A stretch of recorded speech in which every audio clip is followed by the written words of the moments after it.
Welcome back to Heal, Survive, and Thrive. Thank you for joining me this week, and I am so glad that you're here. Now, before we get started with this week's episode, don't forget to comment down below and rate this episode. I would love your feedback on whether or not you did enjoy it. Also, don't forget to subscribe. That way you can be informed every time I do upload a new podcast with a brand new topic. So let's get right into this week's episode.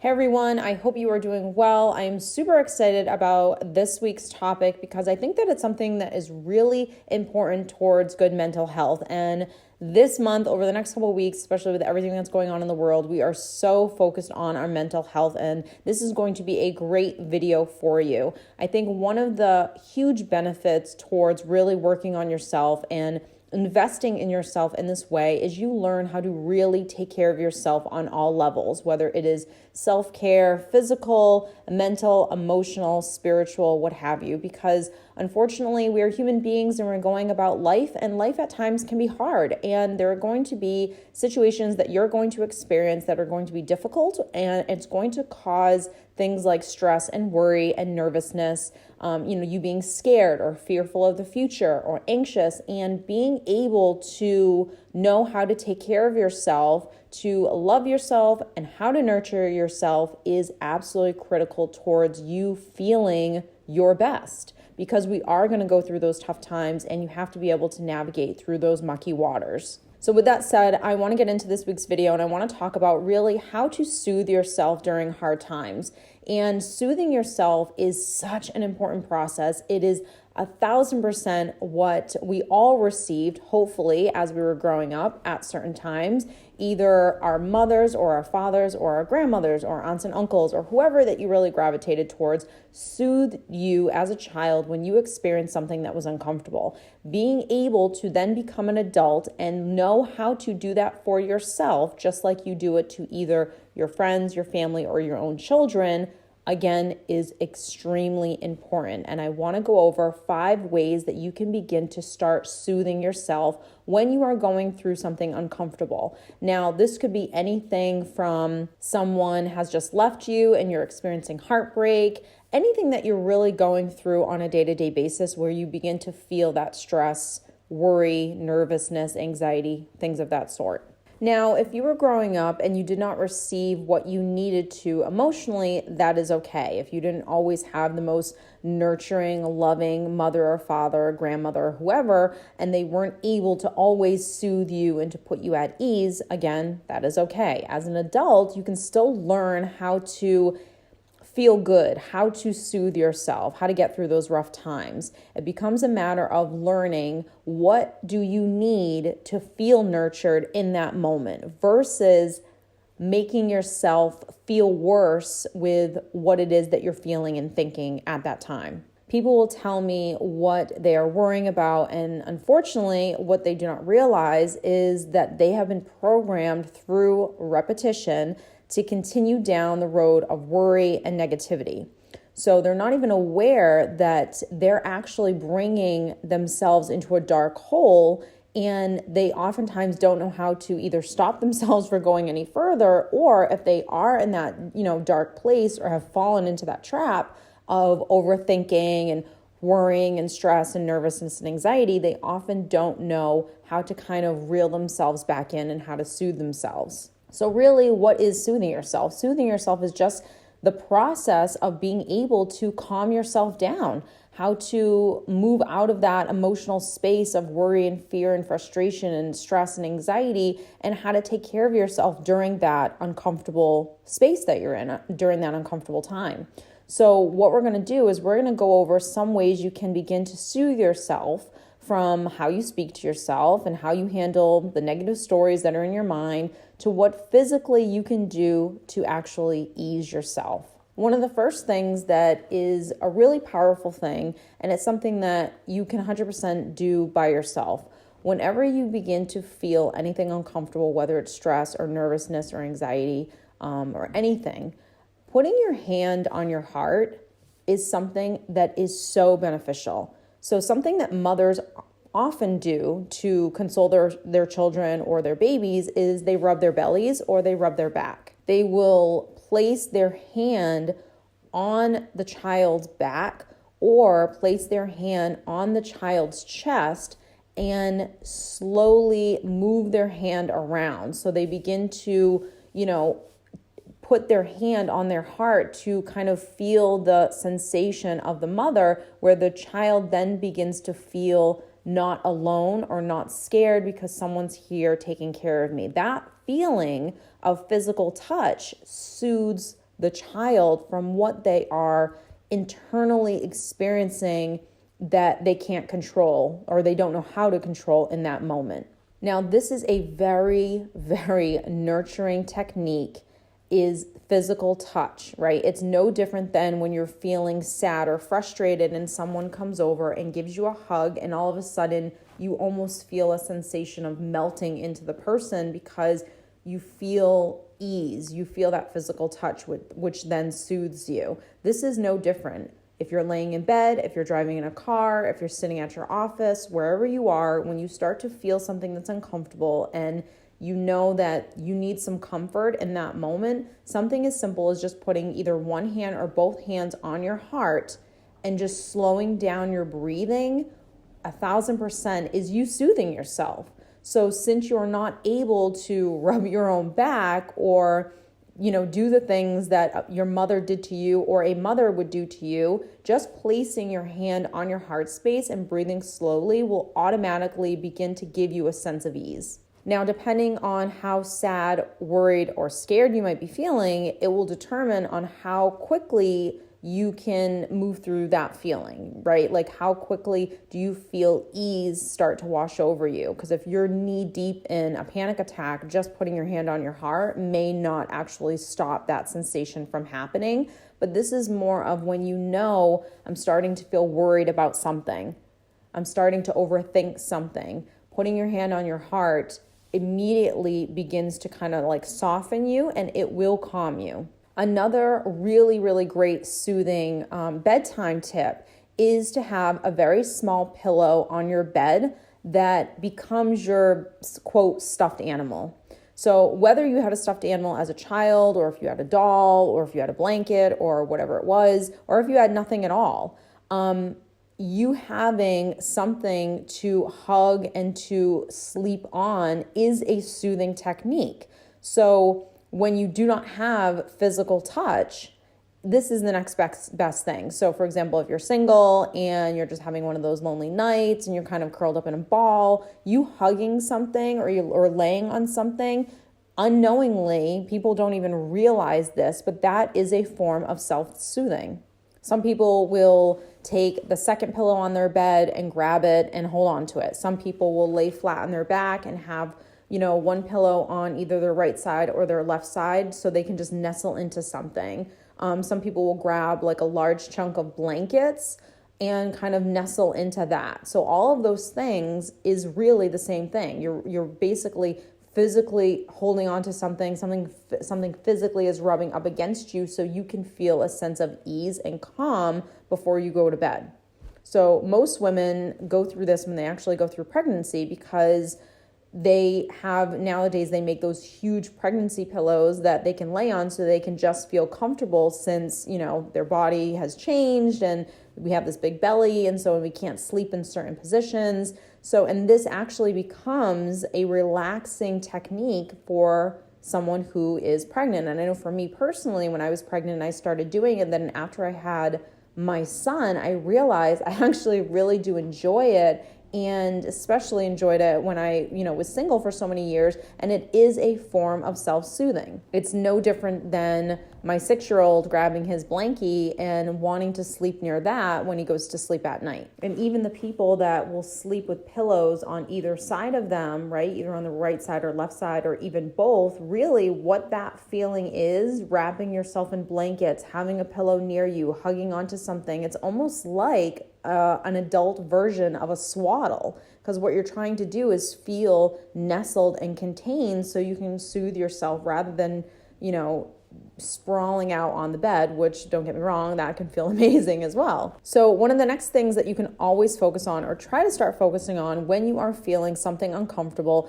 is creating some mantras for yourself. Now, a mantra is something that you say repeatedly. It can be a word, it can be a short sentence. The purpose of this is so you begin to say something over and over again, so you begin to feel what you are saying over and over again, rather than letting your thoughts kind of run wild. So this is almost a way of kind of reeling everything. It's really a sense of meditation, really, because you're not letting your mind wander. You are focusing solely on one thing. So whether it is in meditation, focusing on your breath, slowing down your breath, being aware of the breath, being aware of your body, being aware of sensation, those types of things. Whereas the mantra is you almost kind of like saying an affirmation, really. You're saying something over and over again, because the more you say something, the more believable it is. So if the thought that you're having is a scary thought, a thought that is worrying you, causing you stress, causing you anxiety or panic, you are captivated and repeating those thoughts time and time again, which really just keeps enforcing the problem or the uncomfortable feeling that you're having. And by having a mantra or an affirmation, whatever you want to call it, you are trying to create a new thought, a new focus. And again, the more you say it, the more you begin to believe it. So when most people go about their day to day and they have no control over their thoughts, they begin overthinking and creating the stress, creating the worry, creating the anxiety, quite frankly, even eventually creating the panic. And it is not until they begin to practice staying present to their thoughts, recognizing, okay, I keep saying this, or I'm entangled in this thought right now, and it's making me feel sad or fearful or worried, that they are uneasy, right? They're not feeling their best. And so by practicing a mantra and saying it over and over again, the feeling, the uncomfortable feeling that you're having, it actually just will subside. It'll pass. So something as, for example, if you're in a social environment and you're beginning to have social anxiety or any kind of anxiety, really, something as simple as putting your hand on your heart and saying, I'm okay, everything's okay, I'll be fine, and repeating that over and over again. Again, this is no different than you being a child and going to your mother or your father or whomever and looking at them and saying, I'm worried, I'm nervous right now, I'm scared. And what would what would the parent or adult say to you? They'd say, everything's fine, you're fine, we're gonna get through this, we're okay. And they would say things to ease you, to soothe you. Now again, depending on the situation, that'll determine the mantra that you speak to yourself.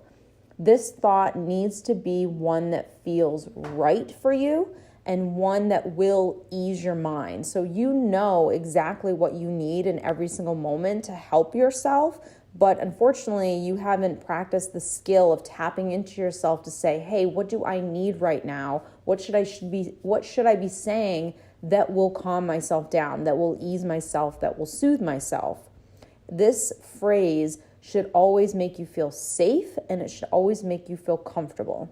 Remember, a lot of these techniques, especially, an affirmation or a mantra, is really you starting to practice the skill of tapping into more of your logical side so you can see that not everything you're thinking of is so dangerous and so stressful and such a fearful place to kind of be. So when you become more logical, you then get to slow down the thinking, notice the thinking, choose the thoughts that you want to believe versus constantly being on autopilot and letting fear take over. Remember, everything you're feeling that's causing the uncomfortable feelings, the danger, so to speak, is perceived danger, is perceived fear. And being logical will allow you to see that.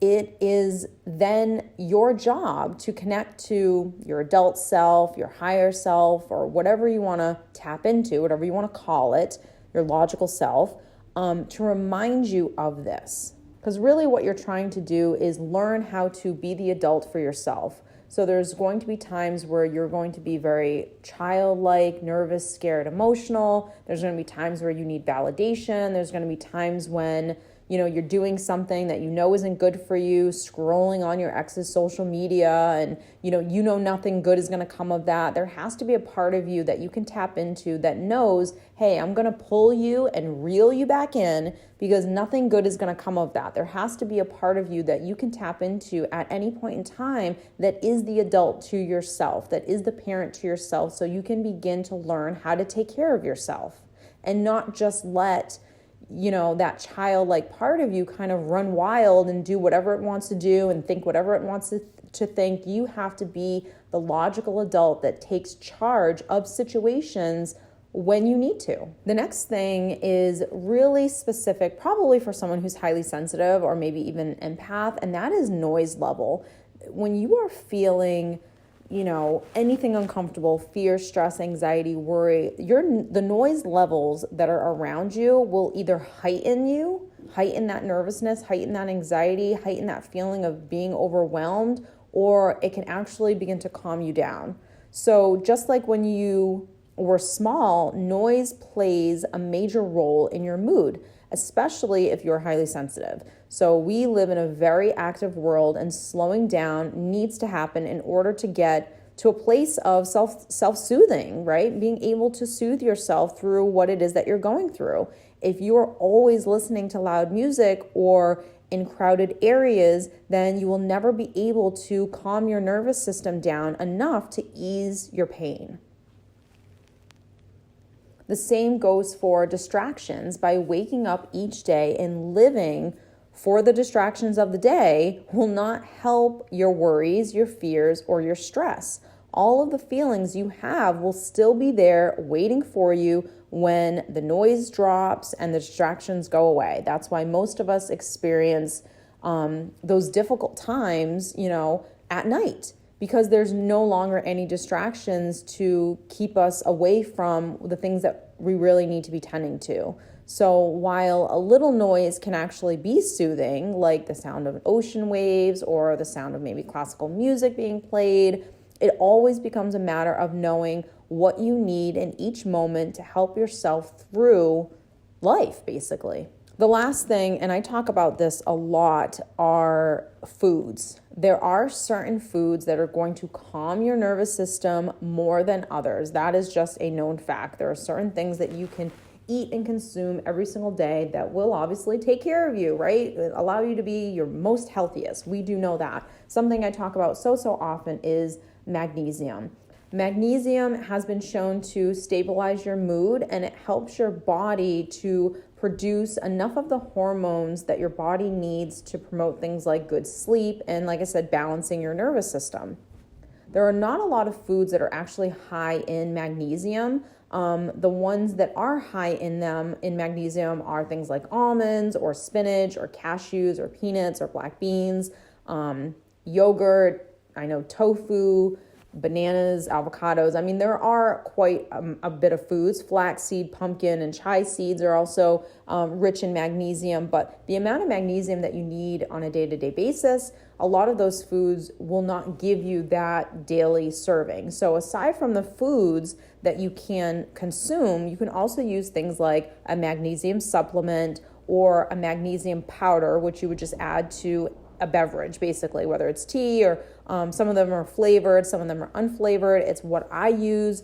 I don't use it every single day, but I do stay very in tune to myself. And when I know that I'm starting to feel more nervous today than I did yesterday, then I might give myself, a quick little cup of tea and I might put some magnesium in it. Obviously, having a balanced diet 100% helps as well. So just being mindful of the foods that you're eating. If we really indulged yesterday, then we want to be mindful today of the foods that we're kind of putting into our system. If we didn't drink enough water yesterday, then today we want to make it a point to love ourselves and to give us, enough water to help our body kind of fight off anything, whether it is, trying to ease ourselves, whether it is infection, whether it is virus, etc. One of the most important things that you can ever learn for yourself, not just in terms of learning how to soothe yourself, but just self-care in general, right? Like how to take care of yourself, how to be the healthiest you can possibly be, how to be your own best friend, how to really, really take care of yourself is knowing what it is